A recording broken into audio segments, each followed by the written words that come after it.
오늘 수요 영성 예배 복된 저녁 오신 우리 모든 성도님들 환영하고 축복합니다. 이제 봄이 오는 것 같죠? 봄에 한 걸음 더 이제 가까워진 것 같은데 이 새봄에 우리의 신앙도 성장하고 우리 말씀과 기도의 자리에 더 집중하는 우리 성도들 되시기를 부탁합니다. 오늘은 우리 누가복음 37번째 시간 인자가 온 것은 라는 제목으로 함께 말씀 나누도록 하겠습니다. 우리 지난 시간에 간청하는 이 과부의 비유를 통해서 예수님이 기도에 대해서 가르쳐 주시죠. 기도하다가 쉽게 포기하는 모습을 안타까워하시면서 주님이 기도를 끈질기게 할 것을 가르쳐 주시면서 비유로 말씀하시는 게 불의한 재판관에게 끝까지 청하는 한 과부의 모습. 그 간절함이 어디에서 생기는가 우리가 한번 살펴보았습니다. 여러분, 재판관의 결정에 내 생사가 달려있기 때문이다라는 거죠. 우리가 기도에 매어 달리는 이유가 무엇인가? 바로 우리의 기도를 통해 내 영혼의 생사 여부가 결정되기 때문이다라는 거죠. 우리가 이 사실을 안다면 기도를 게을리할 수 없다라는 것 말씀드렸습니다. 그리고 기도의 자리로 나아갈 때 가장 쉽게 부딪히는 첫 번째 난관, 바로 낙심의 문제다라고 말씀드렸죠. 이 낙심의 문제를 어떻게 극복할 수 있나? 이 비유의 전체적인 흐름 가운데서 이 불의한 재판관도 이 과부가 끝까지 매어 달리면 자신을 괴롭혀서 그 청을 이루었는데 하물며 자비가 많고 사랑이 많으신 하나님께 당신의 자녀들이 구하는 기도 왜 들어주시지 않겠느냐? 그 믿음을 가지고 우리가 기도할 때 낙심하지 말아야 된다라고 이렇게 말씀드렸습니다. 오늘도 이 기도의 능력을 믿고 이 자리에 나오신 우리 모든 성도들이심을 믿습니다. 오늘 이제 37번째로 인자가 온 것은 이라는 제목으로 함께 말씀의 은혜를 나누도록 하겠습니다. 여러분, 오늘 본문은 잘 아시는 본문이죠. 어렸을 때 주일학교 때부터 많이 들은 이 삭개오, 이 뽕나무에 올라간 삭개오 이야기입니다. 삭개오에 대한 사람, 이 삭개오가 어떤 사람인가 오늘 본문의 2절에 이렇게 소개가 되고 있습니다. 삭개오라 이름하는 자가 있으니 뭐라고요? 세리장이었고 또한 부자였다라고 이렇게 얘기하고 있죠. 삭개오의 이름에 뒤따라서 나오는 이 사람에 대한 소개, 세리장이 또한 부자 이렇게 얘기하고 있습니다. 이 세리장은 삭개오가 가진 직업을 말하는 거예요. 여러분, 예수님 시대 세리라는 직업 결코 환영받지 못하는 직업이었습니다. 여러분, 우리가 세금을 거두는 이유가 무엇입니까? 나라의 재정을 튼튼하게 해서 국방을 하고 또 나라의 많은 사람들에게 복지, 후생, 혜택을 주기 위해서 이 세금을 꼭 필요한 것, 쓰여지도록 하는 것, 그리고 그 세금을 내는 것이 우리 국민의 의무이죠. 그런데 여러분, 당시 유대인들이 세금을 내면은 이 유대인들을 위해 세금이 쓰여지는 것이 아니라 로마로 다 들어갔어요. 그리고 이 유대인들은 이 로마 사람들의 부를 위해 또 번영을 위해 자신들은 아무것도 별 혜택을 누리지 못했다라는 거죠. 그러니까 세금을 낼 때가 기쁜 마음이겠습니까? 하나도 마음이 기쁘지 않고 저 세금을 거두는 사람, 이 세리장이를 아주 미워했다라고 얘기하는 거죠. 더군다나 이 세리는, 이 삭개오는 그냥 세리가 아니라 세리장, 이 짱이었어요. 짱. 이 Chief Tax Collector 이렇게 얘기하는데 짱이었다는 거예요. 이 세금을 거두는 그 기관의 우두머리였다라는 거죠. 이 삭개오가 부자였던 이유도 바로 이 때문이었다라고 이렇게 여겨집니다. 부자면서 세리장이었던 이 삭개오는 예수에게 나옵니다. 예수에 대한 궁금증을 가진 사람이죠. 3절에 보니까 이렇게 얘기하고 있습니다. 한번 같이 한번 읽어볼까요? 삭개오는 예수가 어떤 사람인지를 보려고 애썼다라고 이렇게 얘기합니다. 삭개오는 아마도 예수가 누구였는지 풍문으로 들었던 것 같습니다. 왜 예수가 예수를 보려고 했는지 성경에는 구체적으로 얘기하지 않고 있지만 아마도 예수는 그 당시에 자기들이 보아왔던, 또 삭개오가 보아왔던, 또 들어왔던 수많은 유대교 지도자들과는 아주 다른 사람이었다라는 것을 분명히 알고 예수를 보고자 했다라고 이렇게 생각이 됩니다. 여러분, 예수님 시대 하나님 나라 운동을 하는 사람들이 크게 세 가지 부류가 있었어요. 어떻게 하면 구원을 받을까라고 이렇게 생각했을 때 큰 흐름, 요즘에 얘기하면 시대적인 조류라고 얘기할 수 있죠. 그 큰 사상가들, 유대교 안에서 세 가지 파들이 있었다라고 이렇게 얘기합니다. 그 첫 번째 대표적인 게 성경에 아주 제일 많이 등장하는 바리새파 혹은 사두개파도 여기에 넣을 수 있죠. 깊이 들어가면 바리새파, 사두개파가 약간은 다르지만 큰 그 신학적인 그 방향에서는 크게 다르지 않다라고 봐도 무방할 것 같습니다. 이 바리새파 혹은 사두개파는 어떠한 입장을 견지하는 사람들이었나? 율법, 특별히 이제 모세의 율법을 그대로 다 지키면 우리는 구원받을 수 있다, 하나님 나라에 들어갈 수 있다라고 여겼던 사람들입니다. 율법의 1.1획도 놓치지 않고 이것을 그대로 다 지키면 우리에게 하늘의 문, 구원의 문이 열릴 것이다 라고 이렇게 생각했던 사람들이죠. 그러다 보니까 모세의 율법을 하나도 놓치지 않고 다 지키려고 했습니다. 그런데 여러분, 이 바리새인들이 빠졌던 함정이 무엇입니까? 율법의 정신을 놓쳐버렸다라는 것 아니에요. 율법을 그냥 행위로만 실천하려고 했는데 그 율법의 더 깊은 정신인 무엇입니까? 하나님 사랑, 이웃 사랑을 잃어버리고 그 정신을 잃어버리고 율법을 지키려고 하니까 바리새인들이 예수님께 호된 꾸지람을 받았던 것 아닙니까? 이 바리새인들이 첫 번째 흐름이었다면 두 번째 대표적인 흐름은 바로 세상 도피적인 성향을 띠었던 에세네파 사람들이 있었다라는 거죠. 여러분, 이 에세네파의 특징은 이 세상이 너무 시끄러웠어요. 세상에 이 무리 속에서 살다 보니까 이 죄 많은 세상, 인간들이 얼마나 사람 냄새를 풍기는지 이곳에서 제대로 신앙생활할 수 없겠다라고 생각해서 어떻게 합니까? 사막으로 들어가죠. 이른바 이제 쿰란 공동체를 꾸리면서 자신들이 세상과 분리된 그런 삶을 살아가게 되죠. 여러분, 오늘 월화 어제까지 우리 노회 시찰에 수련회가 있어서 그 충북 보은이라는 곳에 다녀왔어요. 충북 보은이라는 곳에 예수마을 공동체, 지금은 이제 보나콤이라는 이름으로 예수마을 공동체라는 곳이 있습니다. 설립된 지 한 20년 정도 된 아주 좋은 공동체입니다. 그곳에서 이제 여러 가지 영농 기법들을 개발하면서 이제 도시 생활에 지친 분들이 또 신앙생활, 바른 아름다운 공동체를 살아가고자 아주 열심히 노력하는 모습들을 보게 되었습니다. 그런데 이제 그 중에서 그 공동체를 소개해 주시는 한 분이 나와서 이제 그 공동체에 대해서 소개해 주시고 그러는데 20년 동안 정말 제일 어려운 게 무엇이었나라고 이렇게 말씀하시면서 솔직히 말씀하시는 게 20년 동안 한 공동체를 누리며 살아오니까 뭐가 제일 힘드냐? 사람이 제일 힘들다라는 거야. 사람이 제일 힘들다. 여러분, 무슨 의미인지 아시겠어요? 같이 살아보니까 사람만큼 힘든 상대가 없더라라는 거죠. 처음에 몇 가정들이 와서 같이 지내다 보니까 여러분, 이제 거기는 공동체는 하루에 한 번은 꼭 같이 식사를 하신대요. 그러니까 아침 저녁은 뭐 생활 일하는 패턴도 틀리고 경건의 훈련도 틀리고 해서 뭐 각자 좀 자율성을 주고 이 점심 식사만은 그래도 같이 하자라고 이렇게 해서 점심은 온 공동체 식구들이 같이 식사를 하는데, 그러면서 참 겪게 되는 어려움이 무엇인가?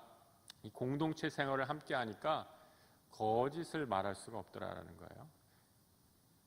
점심 먹으러 딱 오면 오늘 저 집은 싸웠구나 라는 거 금방 안 돼요. 말은 안 하고 누구한테 얘기한 적이 없어도 금방 갑자기 이제 그 사람들 앞에서 냉기가 확 지나가는 걸 느낀다라는 거죠. 같이 생활하게 되면 뭐 비밀이 그런 게 있을 수 없더라라는 거죠. 조금만 소리가 높여놔도 저 집에 문제 있구나라는 걸 공동체 식구 전체들이 다 알게 된다라는 거죠. 상대의 허물들, 상대의 약점들을 보면서 그럼에도 불구하고 사랑하는 법, 하나 되는 법을 배운다라는 것들을 들었을 때 참 은혜가 되고 기쁜 시간이었고 또 은혜가 되는 시간이었습니다. 여러분, 이 예수님 시대에 이 쿰랑 공동체는 아예 세상과 분리되어서 사막 깊은 곳으로 들어가 버리고 말았죠. 그래서 세상과 완전히 단절되어서 세상과는 상관없이 살겠다라고 했던 무리들, 바로 에세네파 사람들이었다라는 거죠. 마지막으로 또 하나의 이 예수님 시대에 또 하나 하나님 나라 운동이라고 했던 사람들이 바로 젤로 땅이라는 사람이에요. 바로 예수님 제자 중에 가룟 유다가 바로 이 소속이었죠. 이 사람들은 무장 혁명을 통해서, 우리가 힘을 통해서 로마와 한번 싸워서 우리 예루살렘을, 이스라엘을 해방하겠다라는 그런 입장에 서 있던 사람들입니다. 그래서 이 사람들은 전쟁도 서슴지 않았던 것을 보게 됩니다. 그런데 예수님은 1세기 유대 지방에 그야말로 주류를 형성했던 하나님 나라 운동들, 바리새파 운동이라든지 에세네파 운동이라든지 젤로 땅이라든지 어느 한 부류에 속하지 않았던 것을 보게 됩니다. 예수님은 어디에도 속하지 않으면서 하나님 나라 운동, 예수 운동을 진행하셨죠. 삭개오가 오늘 본문 말씀에서 예수가 어떤 사람인지 보고자 했던 이유, 바로 이 때문이 아니었을까 생각합니다. 삭개오는 예수에게서 그 당시 세상 사람들과는 분명히 다른 무엇을 보았습니다. 예수는 바리새파 사람들처럼 쉽게 세리들을 정죄하고 이방인들을 무시하는 그런 선지자가 아니었다라는 것을 알게 되었죠. 에세네파 사람들처럼 세상과 완전히 분리돼서 속세를 떠나 자기들만의 공동체를 꾸렸다라는 얘기도 들은 적이 없습니다. 또 젤로 땅의 제자들처럼 무장 독립을 서슴지 않다, 폭력을 마다하지 않는다, 이런 얘기도 들은 적이 없습니다. 대체 예수는 어떻게 하나님 나라를 하시길래 이토록 많은 사람들이 그렇게 열렬한 지지를 하는 건가? 예수에게 뭔가 특별한 것이 있구나라고 궁금해했던 것이다라는 거죠. 그럼 삭개오가 예수가 누구인지 궁금해서 예수께 나아가고자 했는데, 그럼 그가 직면한 두 가지 어려움을 만나게 됩니다. 오늘 3절에서 뭐라고 얘기하고 있죠? 같이 한번 읽어보겠습니다. 보고자 하되 키가 작고 사람이 많아 할 수가 없었다라고 얘기하죠. 첫 번째 어려움, 키가 작았다라는 겁니다. 키가 너무 작은 삭개오는 예수를 볼 수가 없었다라는 거예요. 또 하나는 사람이 너무 많아서 예수 앞에 나아갈 수 없었다라는 거죠. 여러분, 삭개오에게 두 가지 닥친 문제, 내적이고 외적인 문제 두 가지 다 있습니다. 키가 작다라는 것, 자신의 문제이죠. 자기의 자연적으로 주어진 나의 조건에서 인한 문제입니다. 또 하나 사람이 많다라는 것, 외부 환경의 문제이지요. 우리는 나의 문제가 있으면, 또 외적인 문제 있으면, 어려움이 닥치면 어떻게 됩니까? 예수에게 한 걸음 더 나아가기를 포기해 버리고 맙니다. 누가 조금만 나를 힘들게 하면, 교회에서 조그만 어려움이 생기면 예수를 바라보기를 그치고 나 이제 신앙생활 더 못하겠다라고 이렇게 생각하곤 합니다. 내 내면적으로 조그만 어려운 일이 생기면, 감정적으로 여러 가지 문제에 휩싸이게 되면 나 힘들어서 더 이상 교회 나올 힘도 없어요 라고 이렇게 얘기하곤 하죠. 여러분, 삭개오가 만약에 자신의 내면의 문제, 또 자신의 외면에 주어진 환경에서 나는 이제 예수에게 나가는 걸 포기했다면, 그럼 오늘 우리가 읽는 누가복음 19장은 다른 이야기가 됐을 것입니다. 그럼 지난주에 우리가 18장 앞부분을 하고 오늘 19장으로 다시 이제 건너뛰었는데, 우리가 오늘 다루지 않은 부분 18장 18절 이후 그 보면 다 이제 이게 삭개오 얘기랑 쭉 연결되기 때문에 제가 일부러 오늘 좀 18장 그 후반부는 건너뛰고 19장으로 넘어왔습니다. 우리가 살펴보지 않았지만 18장 18절 이후를 보면 어떤 이야기가 나오는가? 어떤 한 부자가 예수께 와서 영생에 대해서 질문을 합니다. 오늘 아침에 새벽에 마가복음에서도 동일한 본문이 나왔던 것을 기억하시죠. 어떻게 해야 영생을 얻겠습니까? 라고 예수에게 한 관원이 예수에게 이 질문을 하게 됩니다. 그러니까 주님이 뭐라고 얘기하시죠? 너 계명을 다 지켰느냐라고 이렇게 묻죠. 이 계명 저 계명 이 계명 저 계명 있는데 예수님이 말씀하시는 것 주로 10계명에 이렇게 왼판 오른판 있으면 오른판에 있는 이제 6계명부터 10계명까지의 사람 사이에 있는 이 윤리적인 계명들을 주로 말씀하세요. 이 계명들 너 다 지켰느냐 이렇게 물어보시죠. 그러자 이 관원이 뭐라고 대답하죠? 네, 어려서부터 내가 이것을 다 지켰습니다 라고 이렇게 얘기하죠. 이런 답을 하는 것을 보아 이 관원은 어렸을 때부터 아주 뿌리 깊은 유대교 가문에서 자란 사람이었을 거다라고 이렇게 추측해 볼 수 있습니다. 그런데 예수님께서 이 관원의 이야기를 듣고 18장 22절에서 이렇게 말씀합니다. 같이 한번 읽어볼까요? 내게 아직도 부족한 것이 있으니 내게 있는 것을 다 팔아 가난한 자들에게 나눠주라. 그리하면 하늘에서 내게 보화가 있으리라. 그리고 와서 나를 따르라. 여러분, 이 얘기를 했을 때 이 관원이 어떻게 반응합니까? 말씀에 보면 아주 큰 부자였기 때문에 이 사람이 너무나 가진 것이 많아서 말씀을 듣고 심히 근심해서 돌아갔다라고 이렇게 말씀하고 있어요. 이 부자 관원이 나중에 뒤에라도 늦게 돌아왔는지 아니면 영영 돌아오지 않았는지 성경은 그 이유에 대해서 말씀해주고 있지 않습니다. 하지만 예수님께서 이 부자 관원이 근심하며 어깨를 축 늘어뜨리고 뒤로 가는 모습을 보면서 이렇게 말씀해 주시죠. 24절과 5절의 말씀 같이 한번 읽어보겠습니다. 재물이 있는 자는 하나님의 나라에 들어가기가 얼마나 어려운지 낙타가 바늘기로 들어가는 것이 부자가 하나님의 나라에 들어가는 것보다 쉬우니라. 여러분, 부자 하나님 나라 들어가기 참 어려운 사람이다 라고 말씀하시죠. 얼마나 어렵냐? 낙타가 바늘기로 들어가는 것처럼 이건 거의 불가능한 일이다 라고 이렇게 비유적으로 그만큼 힘들다라고 말씀하죠. 그런데 여러분, 바로 이어서 오늘 19장에 한 부자 이야기가 나와요. 누굽니까? 삭개오의 이야기입니다. 삭개오 18장 말씀 그대로 한다면 이 사람 거의 구제불능인 사람입니다. 하나님 나라의 구원이 임하기 거의 불가능한 사람이죠.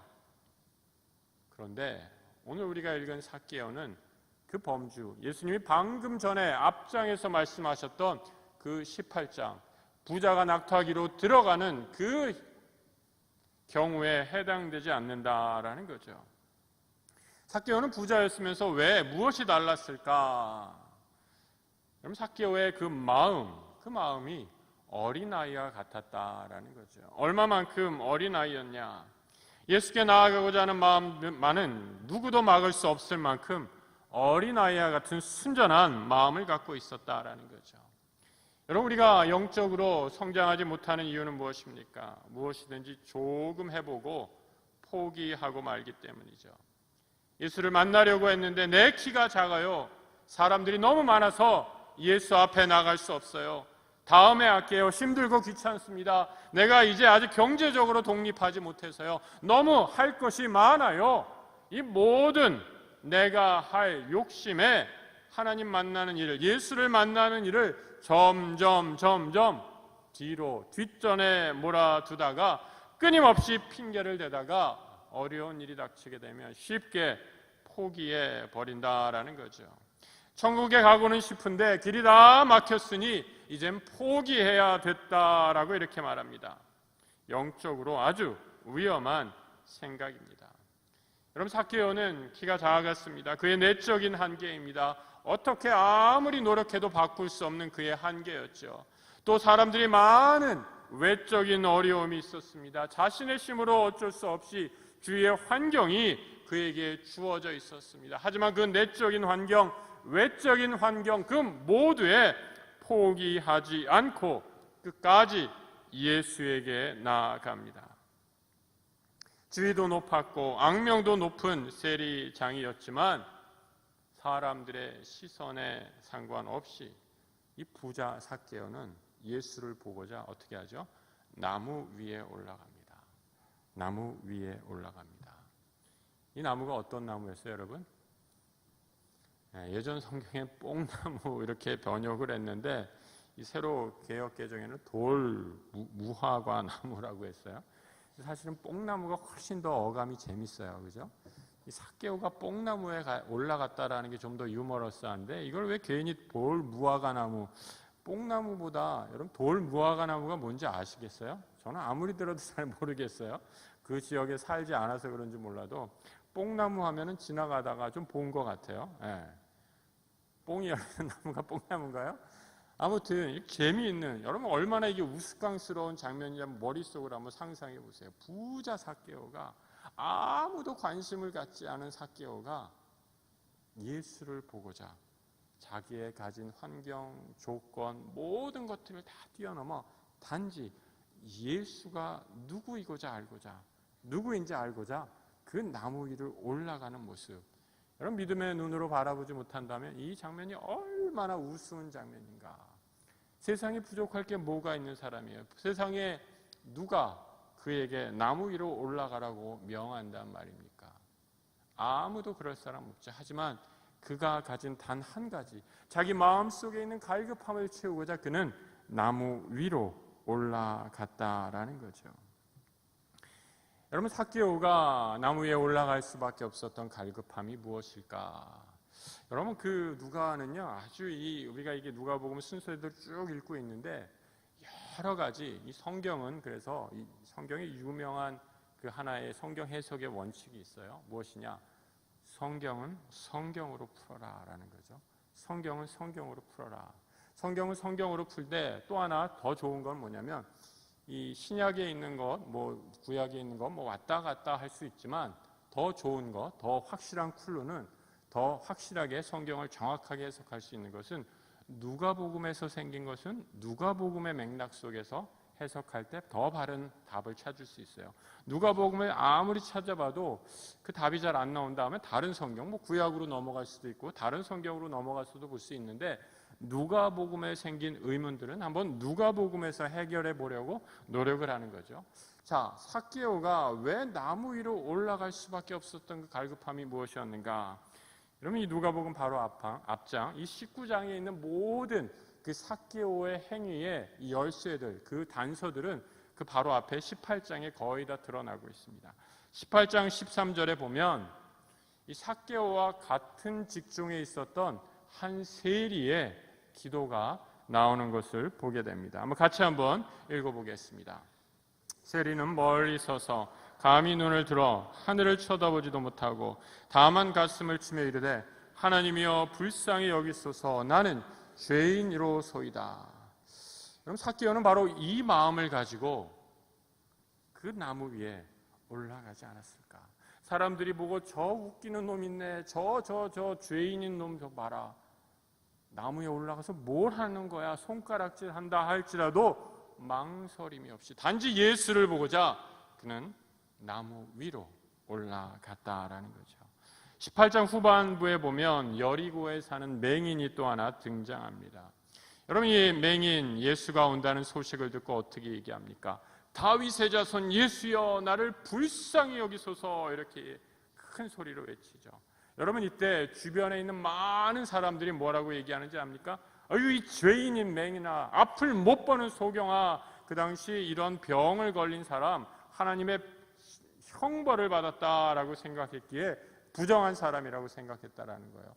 너는 오지 마, 좀 조용히, 왜 네가 떠들고 있어, 여긴 네가 올 자리 아니야 라고 하면서 주변의 사람들이 그를 제지하려고 합니다. 하지만 맹인이 더욱 소리칠 때 주님께서 그 소경의 소리를 들으시고 병을 고쳐주시죠. 여러분 삭개오가 지금 예수에게 나가는 마음, 어린아이와 같은 마음이 바로 이런 것이죠. 나는 비록 하나님 앞에 온전하지 못해도, 하나님 내가 아무리 재산이 많다 할지라도 나는 하나님 앞에 죄인입니다. 나를 불쌍히 여기십시오. 사람들이 나에게 아무리 소리치고 손가락질해도 하나님, 나는 죄인입니다. 나를 불쌍히 여기십시오. 삭개오는 아무리 재산이 많아도 자신의 내면에 깊이 있는 채워지지 않는 그 빈자리를 분명히 알고 있는 사람이었습니다. 그래서 그는 그 자리에 예수를 모실 준비를 하고 있는 사람이었다라는 거죠. 여러분, 이 뽕나무 위에 올라간 삭개오를 보신 주님 어떻게 얘기하죠? 삭개오에게 이렇게 말씀하십니다. 5절의 말씀 같이 한번 읽어보겠습니다. 예수께서 그곳에 이르사 쳐다보시고 이르시되 삭개오야 속히 내려오라. 내가 오늘 내 집에 유하여야 하겠다. 주님이 나무 위에 올라간 삭개오를 보고 야, 너 왜 거기 있냐 이놈아, 너 거기 뭐하냐 이렇게 조롱하거나 비웃은 것이 결코 아니죠. 세리장, 아무도 상대해주지 않는 사람, 뭐 하나 부족함이 없는 그 사람이 나무 위에 올라간 그 사람의 돈은 많으나 그 가슴 한 군데가 뻥 뚫린 삭개오의 공허함을 보시고 주님이 이렇게 얘기하시죠. 삭개오야.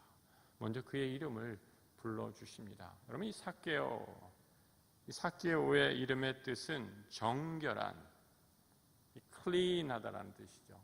죄가 없다, 이너센트하다라는, 순결하다라는 그런 의미를 지니고 있습니다. 그런데 여러분, 이 순결하고 깨끗한 삭개오라는 이름, 그 누구도 불러주지 않았습니다. 그는 단지 더러운 돈을 만지는 세리장이었고 사람의 돈을 빼앗는 탐욕한 사람이었을 뿐입니다. 이로 인해 부자가 된 사람일 뿐이죠. 아무도 그를 사랑하지 않았고 아무도 그의 이름을 불러준 적이 없습니다. 하지만 주님은 그때 바로 그의 이름을 불러주셨습니다. 삭개오야, 내려오라. 내가 오늘 내 집에 유하여야겠다. 여러분, 이때 삭개오가 급히 내려와 즐거워하며 영접했다라고 이렇게 말씀하고 있습니다. 본문에서 삭개오가 여러분 회개했다 이런 표현은 하나도 어디에도 등장하지 않습니다. 그 전에 예수를 만난 적도 없어요. 그의 작은 키, 예수를 만나려 한 삭개오, 사람들 때문에 만날 수도 없었습니다.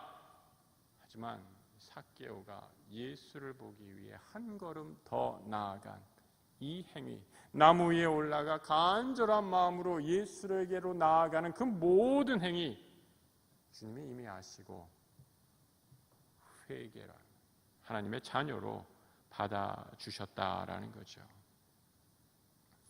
여러분, 이 삭개오의 모습을 보면서 저는 이제 누가복음에 또 뒤에 등장하지만 마치 집 나간 탕자가 저 멀리서, 아버지가 탕자가 멀리서 걸어오지 않습니까? 그 집 나간 탕자가 멀리서 걸어올 때 아버지가 어떻게 했겠어요? 너 회개했니 안 했니? 이런 거 물어봤습니까? 전혀 물어보지 않았죠. 그냥 집으로 걸어오는 아들을 보면서 아들의 이름을 부르며 아버지가 달려가서 그냥 아들을 안아주셨지 않았을까?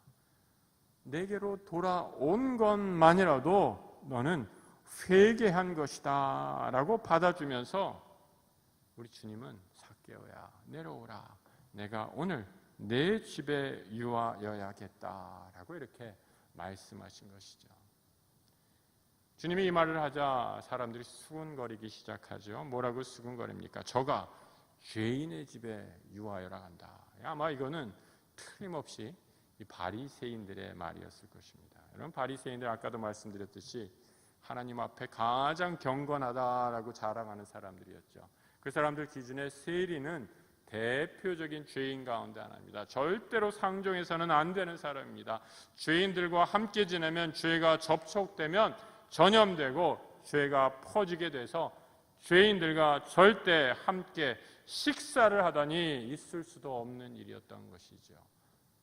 바리새인들이 수군수군하게 될 때 그러면 주님의 답이 무엇이죠? 오늘 본문의 10절 같이 한번 읽어보겠습니다. 인자가 온 것은 잃어버린 자를 찾아 구원하려 함이라. 하나님의 아들 예수 그리스도가 이 땅에 온 것은 잃어버린 자를 구원하기 위함이다. 삭개오를 구원하는 것, 죄인을 구원하는 것, 집 나갔던 탕자를 내가 다시 회개하는 아들을 맞이하는 것, 이것이 바로 내가 이 땅에 온 이유다라고 분명히 말씀해 주는 거죠. 여러분 8절 이하에 보면 삭개오의 회개의 모습이 구체적으로 등장하게 됩니다. 뭐라고 말씀하고 있습니까? 8절에 보면 첫 번째로 소유의 절반을 내가 가난한 사람들에게 주겠다 라고 이렇게 얘기합니다. 그리고 누구에게 빼앗은 것이 있다면 4배를 구약의 율법에 따라 다시 갚겠다라고 이렇게 얘기를 하는 거죠. 여러분 삭개오가 재물을 나눈 것 구원의 전제는 분명히 아닙니다. 하나님께 다시 구원받은 거에 대한 감사의 반응이죠. 은혜에 대한 반응, 그 감사로 재물을 내어놓고 나누는 것이죠. 여러분 아까 우리가 잠시 언급했던 누가복음 18장의 이 부자 관원과 삭개오의 모습의 이 차이를 한번 보시기 바랍니다. 여러분 이 두 사람의 차이가 무엇일까? 이 부자 청년, 부자 관원은 어떻게 합니까? 예수를 만나서 영생을 어떻게 하면 얻겠습니까? 재산 다 내어놓고 나를 따르라 하니까 어떻게 하죠? 근심하며 갔습니다. 왜 근심하고 갔습니까?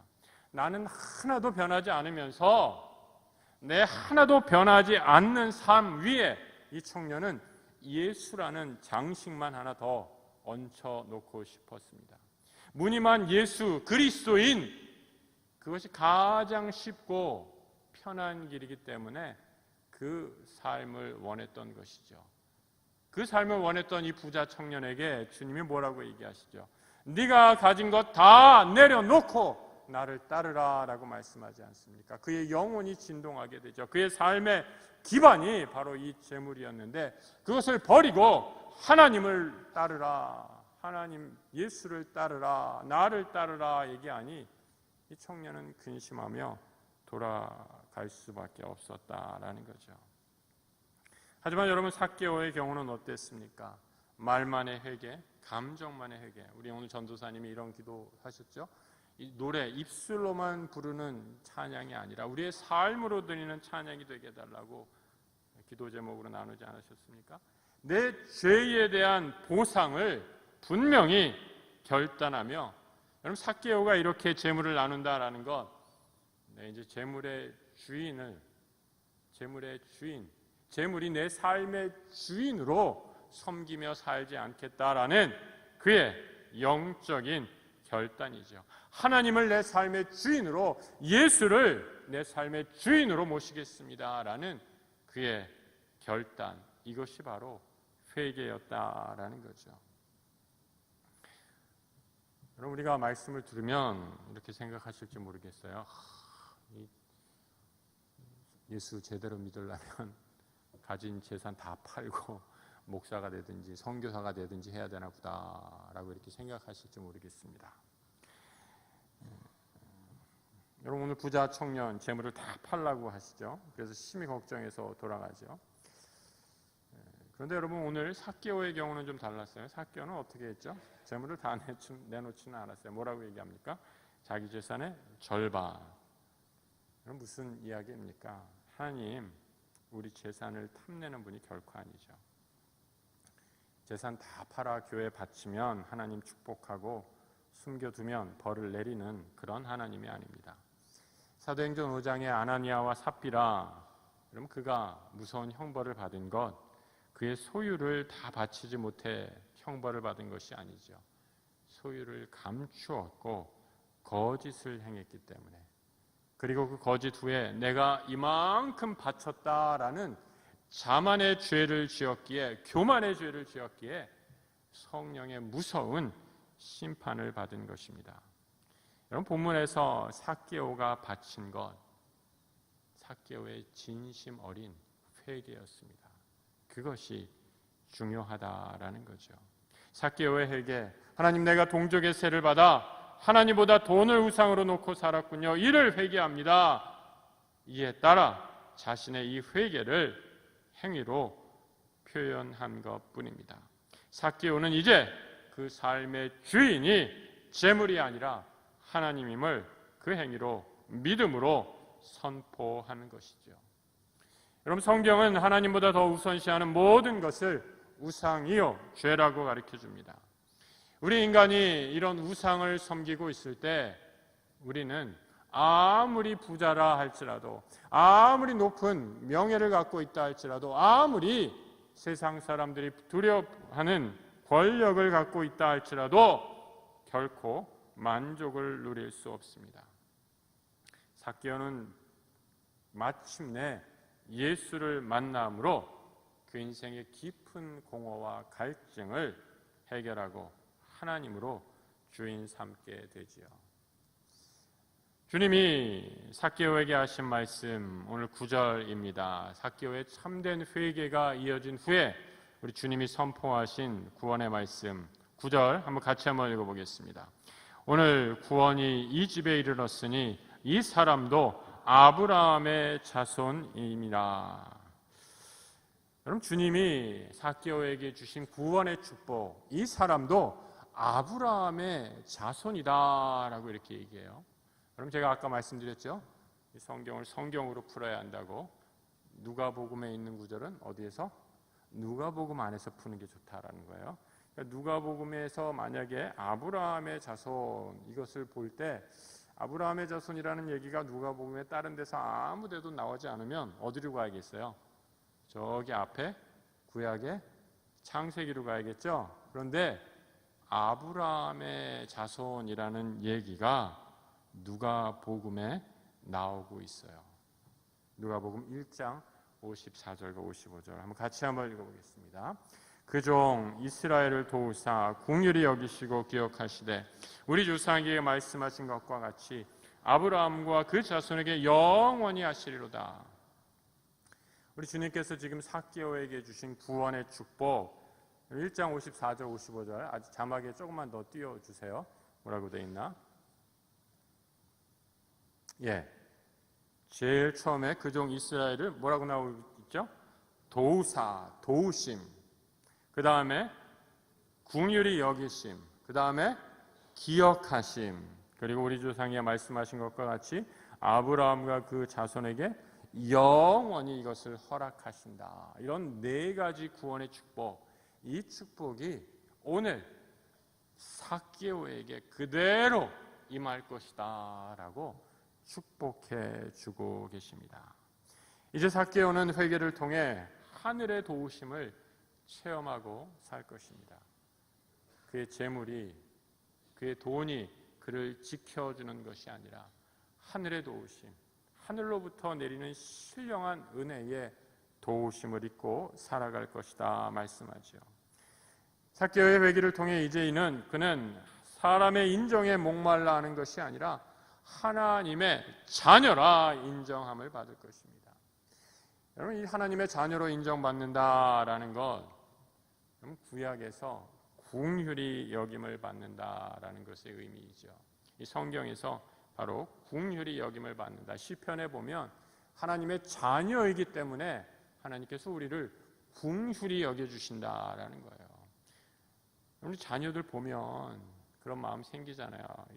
이놈이 아무리 사고치고 말을 안 들어도 여러분 왜 그래? 우리가 부모이기 때문에 아유 그래 그래도 저거 내가 낳은 내 새끼니까 긍휼한 마음 때문에 자녀에 받아주고 용서하고 오늘 사고쳐도 내일 또 감싸 안고 보듬어 안고 사랑하는 것 아닙니까? 그 마음, 긍휼히 여기는 마음, 하나님의 자녀이기 때문에 누리는 축복이다라는 거죠. 그 마음이 삭개오에게 그 긍휼의 축복이 임할 것이다라는 거죠. 마지막으로 이게 하나님의 자녀가 됨을 통해 그 삭개오라는 이름, 아무도 불러주지 않았던 그 이름이 이제 생명책에 기록되고 하늘의 안식을 선물로 받을 것이다 라고 말씀하시면서 우리 주님은 내가 이 땅에 온 것은 이 삭개오와 같은 죄인, 돈을 그 삶의 우상으로 섬기고 살았다가 여전히 갈등하고 공허해하고 힘들어하는 이 죄인을 부르러 내가 이 땅에 왔다라고 말씀하시는 것입니다. 인자의 오심은 세상을 차별하고 배제하는 것이 아니지요. 선인과 악인을 구별해서 높은 담을 쌓고 선인만 하나님 나라로 이끌어 가겠다라는 것이 아니죠. 죄인을 불러 회개하기 위함입니다. 그릇된 죄와 잘못된 삶의 목표로 해방시키는 거죠. 삭개오가 믿었던 그 삶의 힘이라고 생각했던 것, 그 삶에 가장 중요하다고 생각했던 것, 잘못된 그의 생각과 우상을 고쳐주시고 교정시켜 주십니다. 죄 사함을 통해서 가능한 것이죠. 여러분, 그래서 죄 사함, 이 죄 사함은 모든 인간을 변화시키는 새로운 창조의 시작입니다. 이 창조가 어떻게 시작이 되었나? 우리의 죄의 문제를 우리가 해결할 수 없기에 그리스도께서 십자가에 달려 죽으심으로 바로 이 놀라운 새 창조의 시작을 진행하신 거죠. 디모데전서 1장 15절의 말씀 한번 같이 읽어보겠습니다. 그리스도 예수께서 죄인을 구원하시려고 세상에 오셨다고 하는 이 말씀은 믿음직하고 모든 사람이 받아들일 만한 말씀입니다. 나는 죄인의 우두머리입니다. 여러분, 얼마나 바울의 이 은혜의 고백, 진리의 고백이 우리 마음에 오늘 이 밤에 와 닿으십니까? 오늘 삭개오의 모습을 통해 예수가 이 땅에 오심, 바로 나 같은 죄인을 구하려 오신 것임을 꼭 기억하시기 바랍니다. 오직 주의 은혜로만 내가 구원받을 수 있습니다. 하나님 아닌 것들 다 내려놓고 참된 회개의 삶 살겠습니다. 다짐하는 복된 이 저녁 되시길, 참된 회개와 구원의 은혜가 우리 모든 성도들에게 임하시길 주님의 이름으로 축복합니다.